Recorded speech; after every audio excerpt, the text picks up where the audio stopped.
Very good morning students. Good night, यानी कि रात के 10 बज रहे हैं। तो आपके लिए एक बार फिर हाजिर है मोहित कुमार गुप्ता, ठीक है ना। तो लास्ट टाइम पे हम बात कर रहे थे किसकी, संधारित्रों के संयोजन में ऊर्जा। संधारित्र में हमने ऊर्जा निकाल ली थी। ऊर्जा निकालने के बाद हमने क्या कर दिया था, ऊर्जा घनत्व निकाल लिया था। आज हम बात करेंगे संधारित्रों के संयोजन में संचित ऊर्जा। संधारित्रों के संयोजन कर दिया, मान लो श्रेणी क्रम संयोजन कर दिया, समांतर क्रम संयोजन कर दिया, तब ऊर्जा कितनी आ जाएगी, ठीक है ना।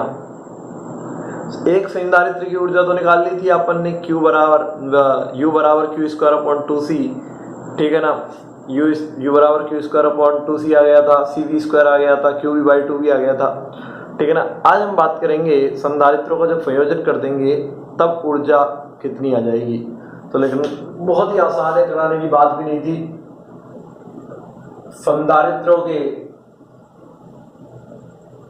संयोजन में ऊर्जा,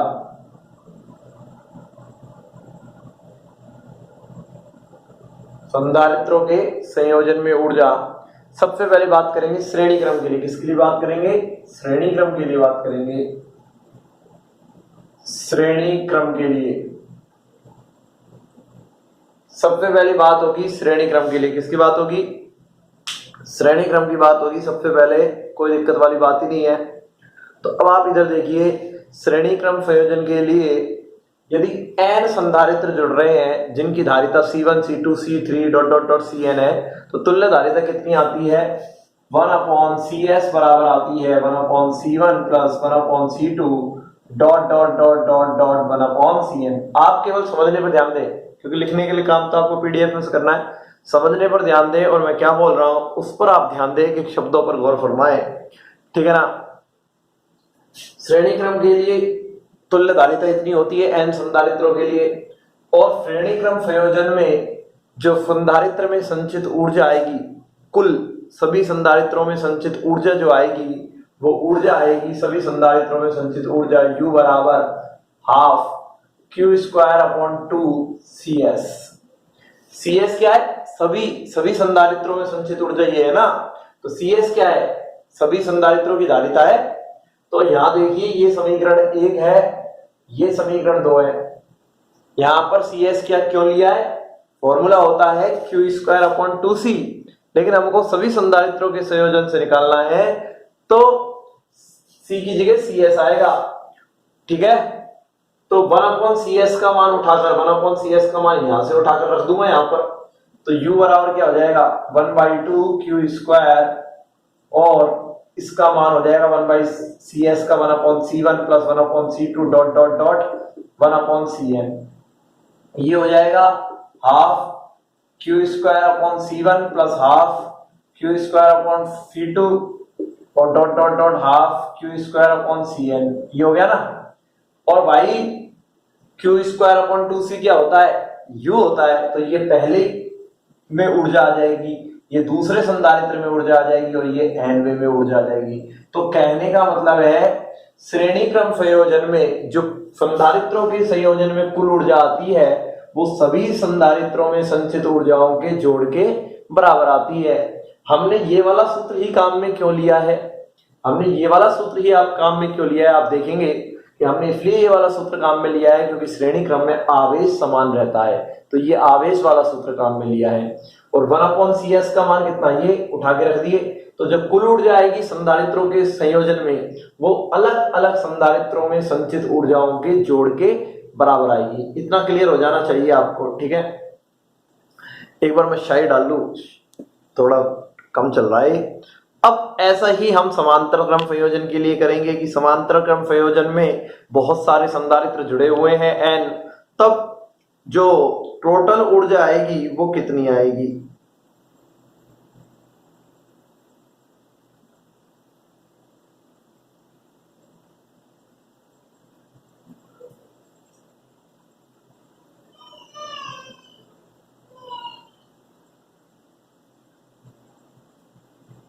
जो टोटल ऊर्जा आएगी वो कितनी आएगी,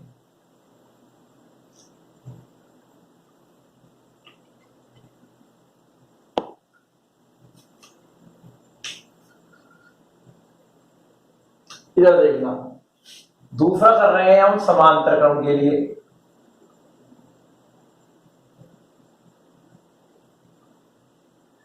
इधर देखना, समांतर क्रम में n संधारित्र जुड़े हुए हैं जिनकी कुल ऊर्जा कितनी, जिनकी तुल्य धारिता कितनी है भाई, Cp बराबर कितनी होती है, C1 plus C2 dot dot dot Cn होती है।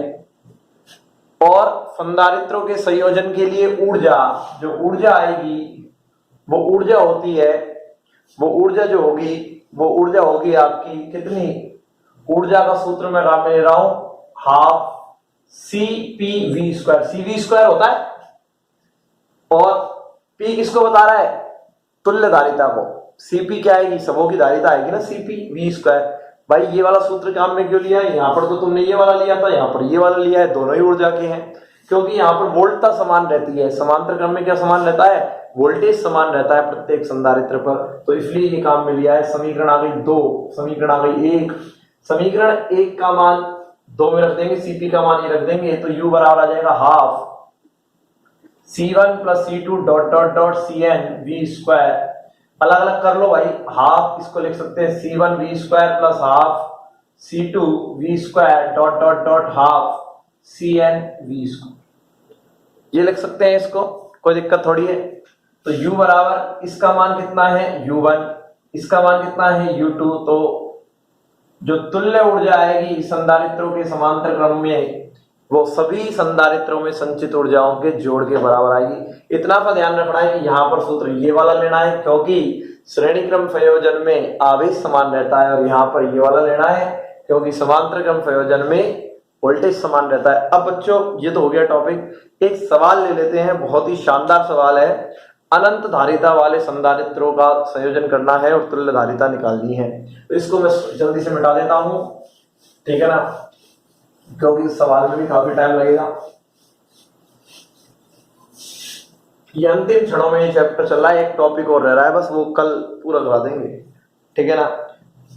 ये पेज नंबर 84 और 4.14 एग्जाम्पल है 4.14 पेज नंबर 94। पहले बच्चों आप सवाल उतारा करो और फिर नोट्स बनाया करो, प्रॉपर ढंग से साफ साफ नोट्स बनाए जिससे पढ़ने में आनंद आए, पढ़ने में आनंद आए। आपने टेस्ट दिया था अभी, ठीक है ना, टेस्ट अभी लिया था मैंने आपका, तो बहुत सारे बच्चों ने क्या गंदी गंदी राइटिंग में काम किया, ठीक है ना, बहुत सारे गंदी गंदी फॉर्मूला नहीं लिखा, डायग्राम नहीं बनाया, कहीं ग्राफ नहीं बनाया, पीडीएफ में था तो कईयों की मैं चेक ही नहीं कर पाया, उल्टे सुल्टे क्रम में भेज दी, जो ढंग से पता ही नहीं पड़ा कि कौन से का पहला पेज कहाँ है, इतने सारे पेज हो गए, ठीक है ना। तो आप साफ साफ काम करें, पेपर में आपको एनफ टाइम मिलेगा 3.25 घंटे, ठीक है ना, तो आप साफ साफ काम करें, साफ साफ काम करें, जिसमें चित्र है उसमें चित्र बनाएं, ठीक है ना, फॉर्मूला है उसकी फॉर्मूला लिखें डेफिनेशन के साथ। एक दिन में ऐसा ही सेशन रखूंगा 20-25 मिनट का, जिसमें आपको टिप्स दूंगा कि पेपर में आपको कैसे लिखना है, किसी भी क्वेश्चन को कैसे अटेम्प्ट करना है, चाहे वो कंपटीशन एग्जाम हो चाहे वो बोर्ड एग्जाम हो, ठीक है ना। और आपको एक बात और बता देता हूं कि हमने अभी बीएससी की भी सोचा है, मैंने अभी कि बीएससी में भी बच्चों का कह रहे थे कि सब चालू कर सकते हैं क्या, तो बीएससी के लिए कोई फिजिक्स पढ़ना चाहे तो आप बता दें उसे, बीएससी की क्लास अपन चालू कर रहे हैं, 1-2 दिन में चालू कर देंगे बच्चे होते ही, ठीक है ना। जो भी लेना चाहे उसको नोट्स और वीडियो लेक्चर मिलेंगे बीएससी के लिए, फिजिक्स के लिए, जिसमें अपन ने कॉस्ट रखी है उसके लिए 2500 रुपये एक बुक के लिए रखी है। बहुत ढंग से पढ़ाएंगे, मैं गबड़ चपड़ नहीं पढ़ाता हूँ, ठीक है ना, और घसीट मुझसे काटी नहीं जाती है, आराम आराम से पढ़ेंगे, चाहे 10 दिन ज़्यादा लग जाते हैं, ठीक है ना, कोई भी बात नहीं है, 2 वीडियो डाल देंगे एक दिन में, लेकिन आराम आराम से समझा के पढ़ाएंगे। तो 2500 रुपये उसके लिए उसके लिए अपन ने कॉस्ट रखी है बीएससी के लिए, 2500 रुपये एक बुक की, ठीक है ना। और कोई तीनों बुक पढ़ना चाहेगा तो उसके लिए हमने 6500 रुपये कॉस्ट रखी है। तीनों बुक पढ़ेगा तो 2.5 के लिए 7500 होते हैं, तो 6500 रुपये उसके लिए हमने रखा है, कोई दिक्कत वाली बात ही नहीं है। तो अब देखिए, ये अनंत धारिता वाले पदों के लिए पूछ रहा है कि तुल्य धारिता पूछ रहा है ए और बी के बीच में, ए और बी के बीच में तुल्य धारिता पूछ रहा है भाई, और ये चल रहा है ऐसे,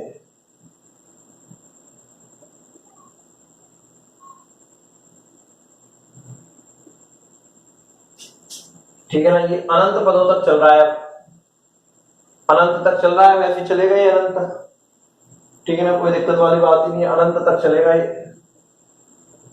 अनंत तक चल रहा है। तो ए और बी के बीच की तुल्यधारिता निकालनी, ये सी का, ये सी सी सी सी सी सी, इधर सुनना, यहां पॉइंट दे रखा है पी और यहां दे रखा है एन।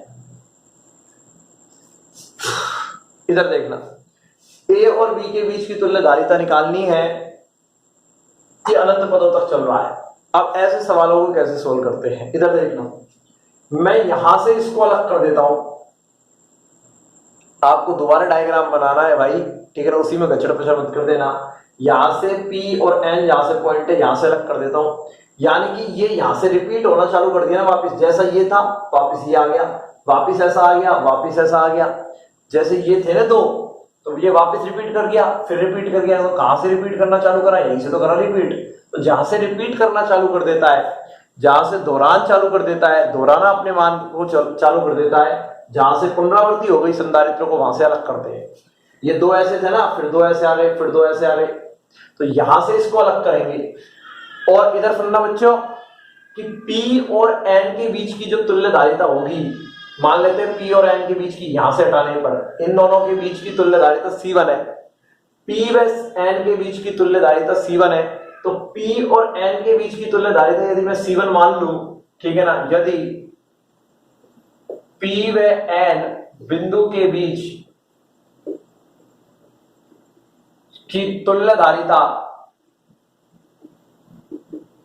C है, C1 है, C नहीं मान सकता क्योंकि C तो उपभोगी है, C1 है, तो ये सर्किट ऐसे हो जाएगा भाई,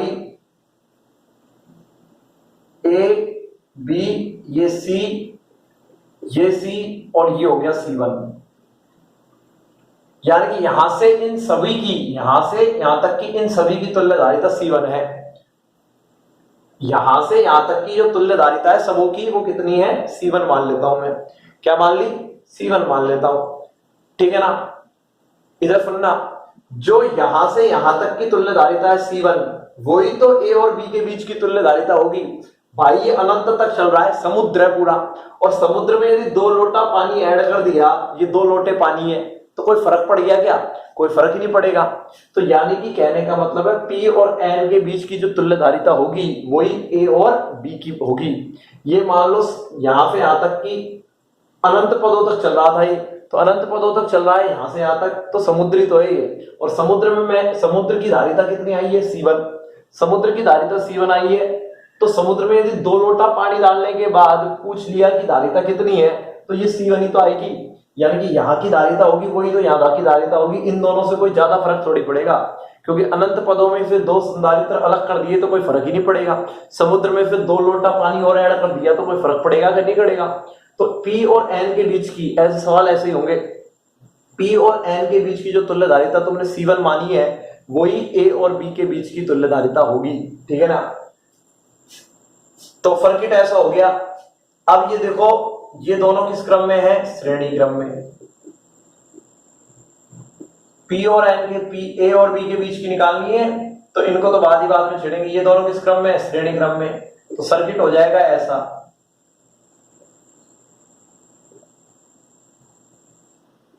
तो श्रेणी क्रम में कैसे निकलती है दोनों की, C1 C2 upon C1 plus C2, तो ये हो जाएगा इनका C1 C1 upon C plus C1, और ये दोनों किस क्रम में आ गए, समांतर क्रम में। किस क्रम में आ गए, समांतर। तो जो इनकी तुल्यधारिता होगी वो A और B के बीच की तुल्यधारिता होगी, और A और B के बीच की तुल्यधारिता कितनी है, C1, तो इनकी जो तुल्यधारिता निकल कर आएगी वो A और B के बीच की आएगी, और A और B के बीच की तुल्यधारिता कितनी होगी, C1 होगी, क्योंकि जो P और N के बीच की है। तो इनकी तुल्यधारिता C व C1 upon C plus C1 की तुल्यधारिता A व B के बीच की तुल्यधारिता होगी, जो कि यहां लिख रहा हूं C1 है। तो भाई समांतर क्रम में तुल्यधारिता कैसे निकलते हैं, और तुल्यधारिता है C1, और समांतर क्रम में कैसे निकलते हैं, ये दोनों जुड़ जाएंगे। तो C plus C1 upon C plus C1, भाई यही तो होगी, ये दोनों जुड़ जाएंगे तो तुल्य धारिता ही आएगी, और वो A और B के बीच की तुल्य धारिता आएगी, और A और B के बीच की तुल्य धारिता कितनी है, जो यहाँ की तुल्य धारिता मानी थी C1, तो वो C1 है। यानी कि हमारे को मान किसका निकालना है, C1 का। किसका मान निकालना है, C1 का मान निकालना है। तो अब इसमें क्या करेंगे, एलसीएम ले लेंगे। C1 बराबर, इसको सोल्व करना है, C1 का मान निकालना है, तो ये हो गया C square plus CC1 plus CC1 upon C plus C1, दिख रहा है, थोड़ा ऊपर लिखो क्या, C प्लस C1, दिखा, दिख गया, ठीक है ना, दिख रहा है, इतना तो दिख रहा है, इधर लिख दूंगा। अब ये द्विघात समीकरण बन जाएगी, ब्रज गुणा कर देता हूं इसको, तो ये हो जाएगा C1 प्लस C1 स्क्वायर बराबर C स्क्वायर प्लस 2C1 हमको तो C1 का मान निकालना है, C1 का मान निकालना है, तो ये हो जाएगा C1 स्क्वायर, इसको इधर ले आया तो माइनस C1 हो जाएगा ना, एक ये रहा माइनस का, और माइनस C स्क्वायर बराबर 0, ये आ गया। अब इसकी तुलना किससे कर लूंगा मैं, द्विघात समीकरण ax square plus bx plus c बराबर 0 से। भाई x की जगह क्या है, इसकी तुलना होगी C1 square minus C1 minus C square बराबर 0 से। अब ये द्विघात समीकरण ही तो है, गणित में पढ़ा हुआ 10वीं क्लास में। तो यहां पर x की जगह तो C1 है जिसका मान निकालना है, a की जगह कितना है 1, a बराबर 1 है, b बराबर कितना है माइनस c, और c बराबर कितना है माइनस c स्क्वायर, यही तो है, c की जगह कितना है माइनस c स्क्वायर, यही है ना। तुलना कर दी इसकी, इससे ax square plus bx plus c से बराबर 0 से a की वैल्यू बनाई है, क्योंकि x की जगह क्या है C1 का ही तो मान निकालते हैं, और C1 बराबर क्या होगा माइनस b, फॉर्मूला क्या होता है plus minus under root B square minus 4ac upon 2a, ये सूत्र होता है। तो C1 की x का फॉर्मूला होता है तो x निकालने का, और x की जगह क्या है C1, b की जगह कितना है माइनस c, तो minus c plus minus under root B square, b की जगह minus c square minus 4, a की जगह 1 और c की जगह माइनस c अपॉन 2, तो C1 बराबर c plus minus under root c square plus 4c upon 2, तो C1 बराबर आ गया c plus minus under root 5c square बटा 2, तो C1 बराबर आ गया C1 plus c under root 5 बटा 2 प्लस माइनस, तो C1 का एक मान तो हो जाएगा, sorry c plus under root 5c बटा 2, और एक हो जाएगा C1 बराबर हो जाएगा c minus under root 5c बटा 2, ठीक है ना, ये हो जाएगा, दो मान हो जाएंगे, तो हमको प्लस वाला ही तो लेना है, माइनस वाला तो ये तो अंडर रूट 5 का मान तो 2 से ज्यादा होता है तो माइनस में आ जाएगा, ये मान तो लेंगे नहीं, और ये हो जाएगी तुल्य धारिता, ये आ रही होगी 1 प्लस, इन दोनों में से c कॉमन और आ रहा है, इन दोनों में से c कॉमन और आ रहा है, कॉमन ले लेना वो तो तुम ले ही लोगे, इन दोनों में से c और कॉमन आ रहा है ना, c 1 प्लस अंडर रूट 5/2 हो जाएगा, ठीक है, ये नहीं होगा मान, माइनस में है। तो इस प्रकार से निकालेंगे, मैं एक बार फिर कह देता हूं कि P और N जहां से रिपीट करना चालू होता है, यहां से रिपीट करना चालू हुआ है, ठीक है ना, तो इसको यहां से अलग कर देंगे और इसकी तुल्य धारिता C1 मान ली, तो इन दोनों के बीच की जो धारिता होगी वही A और B के बीच की धारिता होगी। तो सर्किट ऐसे हो गया, ये दोनों श्रेणी क्रम में हो गए, इन दोनों का श्रेणी क्रम ये आया, फिर ये दोनों किस क्रम में हो गए, समांतर क्रम में हो गए, समांतर क्रम में होंगे तो फिर समांतर क्रम में होंगे तो इनकी तुल्य धारिता ये आएगी, और ये किसके बराबर हो गया, A और B के बीच की धारिता, और A और B के बीच की कितनी है C1 है, फिर द्विघात समीकरण बन गई। भाई तुलना करके हमने निकालना तो गणित का काम है, ये तो तुमको आना चाहिए। एक सवाल और करा देता हूं, ठीक है ना, काफी क्वेश्चन करते हैं हम, और किताब पूरी हो जाएगी, अब खूब क्वेश्चन कर लेंगे, ठीक है ना, और क्वेश्चन करा देंगे, ठीक है ना। आप स्वयं कितनी प्रैक्टिस कर रहे हैं आप पर डिपेंड करता है, पूरे कॉन्सेप्ट में आपको बता रहा हूं, ठीक है, क्योंकि सेल्फ जब तक आप खुद हाथ से अपने करके नहीं देखेंगे सवालों को, सवाल नहीं हो पाएंगे, ठीक है ना। जब तक आप अपनी खुद का दिमाग नहीं लगाएंगे, मेरे सिर पर बंदूक रखकर चलाना पड़ेगा तो कुछ नहीं हो पाएगा। आप अपने सिर पर बंदूक रखकर चलाइए, तब जाकर आप सक्सेस को प्राप्त करेंगे। मेरे सिर पर रख के चलाने से कुछ नहीं होगा। मैं कल सपोर्ट रहा था, आज यहां हूं अलवर, कल हो सकता है और कहीं होऊंगा। ठीक है ना, गॉड नोज। ठीक है, आज बात करेंगे, एक और सवाल है, मैंने आपसे कहा था आप खुद करिएगा वो सवाल को, लेकिन फिर मैंने लगा के करा देता हूं।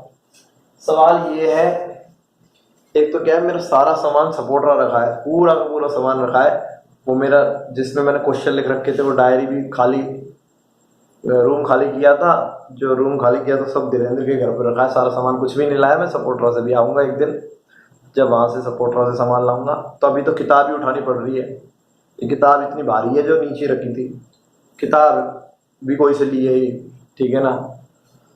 तो वो सारा सामान वहीं रखा हुआ है मेरा, पूरी बुक्स सब, वहाँ डायरी भी थी, आपको पता होगा वहाँ पे जिसमें न्यूमेरिकल करते थे, वो पूरे न्यूमेरिकल से भरी हुई थी, तो वो भी वहीं रह गई। अब किताब उठा के देखना पड़ रहा है, किताब भी कोई से मांगी है। किताब तो मेरे पास यहाँ पे भी रखी है, घर पर भी बहुत सारी किताबें हैं, लेकिन बोर्ड की कभी नहीं रखी थी, वो कंपटीशन एग्जाम की वगैरह सब, फिजिक्स की बहुत सारी किताब मेरे पास, 500 करीब किताबें हैं, करीब 202 किताब तो वहाँ है सपोर्टरा, 202 किताब एक दिन मैंने गिनी थी, वहाँ सपोर्टरा रखी है। देखते नेक्स्ट है, एग्जाम्पल नंबर है 4.7 और है पेज नंबर 76। मैंने कहा था आप ये खुद करिएगा, अब पता नहीं कितने ने किए। एक सी धारिता की संधारित्र को V वोल्ट विभवांतर से संयोजित करने पर आवेश दे रखा है कितना, 360 कूलाम, और संधारित्र पर आवेश पहले Q बराबर होता है CV। भाई V वोल्ट से धारिता C दे रखी है, वोल्टेज V दे रखा है, और उसका मान कितना दे रखा है, 360 माइक्रो कूलाम। किताब में कहीं पर भी माइक्रो छप ही नहीं रहा है, पता नहीं किताब कैसे से छपाई है, माइक्रो में छपता ही नहीं है। अब कह रहा है बाद में, ये तो दे रखा था पहले, सी धारिता थी जब और वोल्टेज V था, तो आवेश इतना था, इसको लिख लिया इतना। फिर कह रहा है कि इसके विभवांतर में 120 वोल्ट की कमी कर दी, पर आवेश 120 रह गया, माइक्रोकूलाम रह गया, तब संधारित्र की प्लेटों के मध्य आरोपित विभवांतर ज्ञात करो। ठीक है ना, यानी कि वोल्टेज में 120 से कमी कर दी, तब वोल्टेज ज्ञात करना है। ठीक है ना, बाद में वोल्टेज की कमी कर रहे हैं तो आवेश Q डैश हो जाएगा, और वो हो गया C, धारिता में चेंज नहीं किया है, वोल्टेज में कितने की कमी कर दी है, 120 की, और वो कितना दे रखा है बाद में आवेश, 120 माइक्रोकूलाम, तो 120 गुणा 10 की घात -6 कूलाम। अब कह रहा है कि पहला वोल्टेज निकालो आरोपित विभवांतर, पहले ऐसा दे रखा था, बाद में वोल्टेज की कमी की है तो आवेश इतना दे रखा है, आरोपित विभवांतर V पूछ रहा है। भाई ये दो समीकरण है, इनसे V का मान निकल जाएगा ना। समीकरण एक में 2 का भाग दे दे, 1/2 कर दे, तो CV बटे C V माइनस 120 बराबर 360 गुणा 10 की घात -6 बटे 120 गुणा 10 की घात -6, 12 तिया 36, C से C कट गया, V अपॉन V माइनस 120 बराबर 3, V बराबर 3V माइनस 360, और ये हो जाएगा 2V बराबर माइनस 360, V बराबर आ गया 180 वोल्ट आ गया, V का मान 180 वोल्ट है। फिर कह रहा है संधारित्र की धारिता निकालो, सेकंड निकाल रहा है संधारित्र की धारिता। संधारित्र की धारिता, ऐसे क्वेश्चन आ जाते हैं भाई साहब, संधारित्र की धारिता पूछ रहा है, संधारित्र की धारिता C, इधर देखना संधारित्र की धारिता कैसे निकलेगी, C पूछ रहा है, और इधर देखना Q बराबर होता है CV, क्योंकि Q बराबर है CV, तो C बराबर हो गया Q अपॉन V, Q की वैल्यू तो दे रखा है ना उसने, 360 गुणा 10 की घात -6, और V हमने निकाल लिया 180, तो V निकाल दिया, तो ये आ गई 2 गुणा 10 की घात -6 फैराड आ गई। तीसरा कह रहा है कि विभवांतर 120 वोल्ट से बढ़ाने पर आवेश, विभवांतर 120 वोल्ट से बढ़ाने पर आवेश बढ़ाने पर आवेश, ठीक है ना। और विभवांतर 120 वोल्ट से बढ़ाने पर जो आवेश है वो Q डबल डैश, पहले Q था फिर Q डबल डैश से घटाने पर अब Q डबल डैश हो जाएगा और वो हो जाएगा C V प्लस 120। अरे CV होता है 120 से बढ़ा दिया तो C का मान कितना है 2 गुणा 10 की घात माइनस 6 तो निकाला है, V का 180 है और ये 120 हो गया तो ये हो गया 300 गुणा 2 गुणा 10 की घात माइनस 6 तो 600 गुणा 10 की घात माइनस 6 कूलम, ये आ गया, ठीक है। 600 गुणा 10 की घात माइनस 6 कूलम या 10 छक्को माइक्रो कूलम। तो ये सवाल कुछ भी नहीं था, बहुत ही आसान सवाल था, आप इसको कर सकते हैं। अब एक टॉपिक रह गया है संधारित्रों के संयोजन में ऊर्जा हानि तथा आवेशों का पुनर्वितरण, बहुत ही इंपॉर्टेंट है वो भी, और वो पहले कोर्स में नहीं था। अभी तो ये कोर्स का ही पता नहीं कि कितना कटेगा, लेकिन हम तो पूरा पढ़ेंगे, ठीक है ना। अभी तो पूरा ही पढ़ रहे हैं, पूरा ही पढ़ा रहे हैं, ठीक है ना। कोई को पता नहीं कि कितना कटेगा, CBSE ने बता दिया है कितना कटेगा, टॉपिक भी आ गए, लेकिन राजस्थान बोर्ड को कोई पता नहीं है, ठीक है ना। और एक बात और है कि कई बच्चों ने अभी तक, मैंने मैसेज किया था फीस के रिगार्डिंग का, 2-3 जनों ने, ठीक है ना, उसका आंसर ही नहीं दिया मुझे, ठीक है ना। 2-3 जने ऐसे हैं जिन्होंने आंसर ही नहीं दिया कि करना क्या है, ठीक है ना। फीस नहीं जमा कराएंगे, जमा कराएंगे, कब कराएंगे, एक दिन में कराएंगे, कल कराएंगे। 9-10 जनों ने जमा करा दिए, 2-3 जनों ने 1-2 दिन का बोला है, और 3 जने ऐसे हैं, नाम तो लेना ठीक नहीं होगा, ठीक है ना, जिनने कोई रिप्लाई नहीं दिया है, ठीक है ना। कि मास्टर गया भाड़ में, वो क्या कह रहा है, वो भी गया भाड़ में, तुम भी गए भाड़ में, ठीक है ना। कोई हमको रिप्लाई नहीं देना है, चाहे तुम कितने बार भी कह दो, ठीक है ना। जैसा भी आपको उचित लगे वो आप निर्णय लो, ठीक है ना। आप मुझे बताइए कि क्या करना है, तो रिप्लाई करके बताएं कि आप जमा कराएंगे, कल कराएंगे, 2 दिन में कराएंगे, 1 दिन में कराएंगे, ठीक है ना। तो आप बताएं, ऐसा नहीं कि मैं मैसेज कर रहा हूँ और आपको कोई रिप्लाई नहीं है। आप मैसेज करते हैं, जब मैं रिप्लाई देता हूँ नहीं देता हूँ, आप कोई क्वेश्चन को मेरे पास भेजते हैं कि सर ये करिए, ये बताइए, तो मैं आपको रिप्लाई देता हूँ ना रिप्लाई, ठीक है ना। तुरंत उसको करके जैसा भी होता है उसका रिप्लाई देता हूँ कि ऐसा करना है, ऐसा करना है, ऐसा करना है, और आप मुझको रिप्लाई नहीं दो तो कैसा लगेगा फिर, ठीक है ना। तो आप जल्दी से उसको फीस को जमा कराइए, ठीक है ना, जिससे कि क्लास आराम से सुचारू रूप से चल सके आपकी।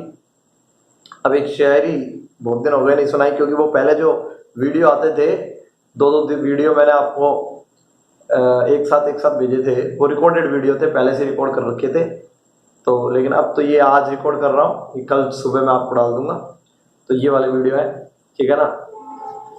तो एक शायरी है, पूजोगे तो पत्थर भी देवता हो जाएगा, पता नहीं मैंने आपको सुनाई थी या नहीं सुनाई थी, सुना दी होगी, दोबारा सुन लो। अभी लिखी थी कुछ दिन पहले, पूजोगे तो पत्थर भी देवता हो जाएगा, इतना मत चाहो उसे वो बेवफा हो जाएगा। पूजोगे तो पत्थर भी देवता हो जाएगा, पूजोगे तो पत्थर भी देवता हो जाएगा, इतना मत चाहो उसे वो बेवफा हो जाएगा। तो इसी के साथ ही गुड नाइट, ठीक है ना। अपना ध्यान रखें, आराम से पढ़ें, मन लगाइए पढ़ें, बहुत ही अच्छी बात है। और जो कोई भी BSc का या आपके साथ का कोई और पढ़ना चाहे तो आप मुझे कांटेक्ट कर सकते हैं, उनको नंबर दे दें, वो कांटेक्ट कर सकते हैं। तो दोबारा बैच भी हम 1 तारीख से चालू कर रहे हैं 11th 12th का ही, इसमें और भी कोई लेना चाहे तो उनके लिए दोबारा से रिपीट कर देंगे, ठीक है ना, कोई दिक्कत वाली बात नहीं है। धन्यवाद, शुभ रात्रि।